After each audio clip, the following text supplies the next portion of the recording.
নিজের জৌলুস এবং সৌন্দর্য বজায় রাখার জন্য ইউ ইয়ান প্রতিদিন নিজের চামড়া খুলে পরিষ্কার করতে হতো। তার আগে সে প্রথমে মুখোশ ছিঁড়ে ফেললো এবং মাথার আবরণ খুলে নিল। তখন দেখা গেল সে সম্পূর্ণ ভিন্ন রূপে চলে গিয়েছে। কালো আবরণের নিচে তার শরীর ভেতরটা আসলে কালো অন্ত্রের মতো গঠন তৈরি ছিল, যা নড়াচড়া করে একটি দেহের কার্যক্ষমতা বজায় রাখছিল। মনে হচ্ছিল সে মানুষ নয়, বরং অন্য কিছু, দানব, ভয়ঙ্কর কিছু একটা। এরপর সে কাপড় খোলার মতো করে নিচ পর্যন্ত চামড়া খুলে ফেললো। সব প্রস্তুত হলো। সে রং নিজের মুখোশ দিয়ে আবার সাজতে শুরু করলো। এভাবে সে নিশ্চিত করলো যে তার চেহারা সব সময় তরুণ দেখাবে এবং কখনো বুড়িয়ে যাবে না। চামড়া মেরামত শেষ হলে সে আবার পড়তে শুরু করলো। চামড়া শরীরের সঙ্গে স্পর্শ করতে দ্রুত লেগে গেল, যেন কোনো দাগই রইল না। খুব দ্রুত শরীরের উপর অংশ সম্পূর্ণভাবে আগের মতো হয়ে গেল।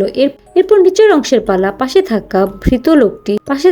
থাকা লোকটি তাকে দেখতে লাগলো নতুন রূপে ধারণ করছে। অল্প সময়ের মধ্যে উরু পর্যন্ত চামড়া ঠিকভাবে বসে গেল। শেষে বাকি আঙ্গুলগুলো নিখুঁতভাবে মিলে গেল। এক নারী সাবধানে চামড়াটিকে উপরের দিকে ঠেলে দিল, আর প্রান্তগুলো নিখুঁতভাবে শরীরের সঙ্গে লেগে গেল। এই মুহূর্তে তার ত্বক মসৃণ, কোমল এবং আগের চেয়ে তরুণ দেখাচ্ছিল। এরপর সে পাতলা হাত বাড়িয়ে এক ব্যক্তির বুকের দিকে ঢুকিয়ে দিল, হৃদয় পরিবর্তন করার জন্য প্রস্তুতি নিচ্ছিল।